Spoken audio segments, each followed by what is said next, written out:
জনিতাই ভগবান শ্রীকৃষ্ণ যেখানে খেলা খেলবার জন্য আসতেন প্রতিদিন তার সখাদেরকে সঙ্গে করে নিয়ে শ্রীরাম সুবল মধুমঙ্গল সবাইকে সঙ্গে করে নিয়ে প্রভু যেখানে খেলা খেলতেন সেই খেলন বনে আমরা এখন অবস্থান করছি। এই সেই খেলন বন, দেখুন আপনাদেরকে সেই কুণ্ড দর্শন করাবো। হ্যাঁ, সেই কুণ্ড দর্শন করিয়ে সেই খেলন বনকে ভগবান খেলন বিহারীকে আমরা দর্শন করাবো। চলুন, বলো রাধে রাধে। এই যে সর্বেশ্বর ভগবান খেলন বিহারী, যেখানে প্রভু সখাদেরকে সঙ্গে করে নিয়ে খেলায় মেতে উঠেছিলেন, সেই দেবীয় খেলন বিহারীকে আমরা এখন দর্শন করব। আপনারা সঙ্গে থাকবেন আমাদের। জয় নিতাই, জয় গৌর সুন্দর, শ্রী রাধে। এসে খেলন বিহারী সাক্ষাৎ সর্বেশ্বর ভগবান শ্রীকৃষ্ণ, যিনি এখানে এসে খেলায় মেতে উঠেছিলেন, সেই খেলন বিহারীকে আমরা এখন দর্শন করছি।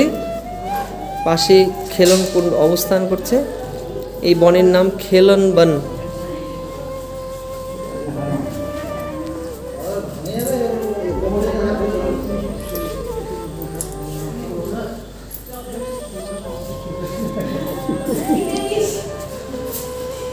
চলুন, পাশে যে কুণ্ড, সেই কুণ্ড আমরা দেখাবো আপনাদেরকে।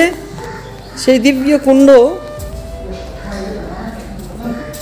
যেখানে প্রভু গোচারণ করতে এসে সখাদেরকে সঙ্গে করে নিয়ে খেলায় মেতে উঠেছিলেন, সেই কুণ্ড, এই সেই দিব্য কুণ্ড আপনারা দর্শন করছেন।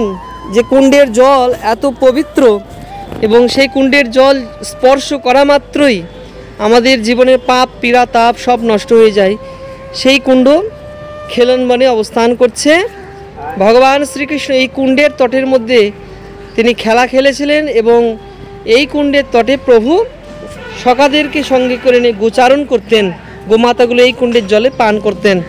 এই সেই চারিদিকে খেলন বনের সেই দিব্য অপূর্ব মাধুর্যময় দৃশ্য আপনারা সকলে প্রাণ ভরে দর্শন করছেন।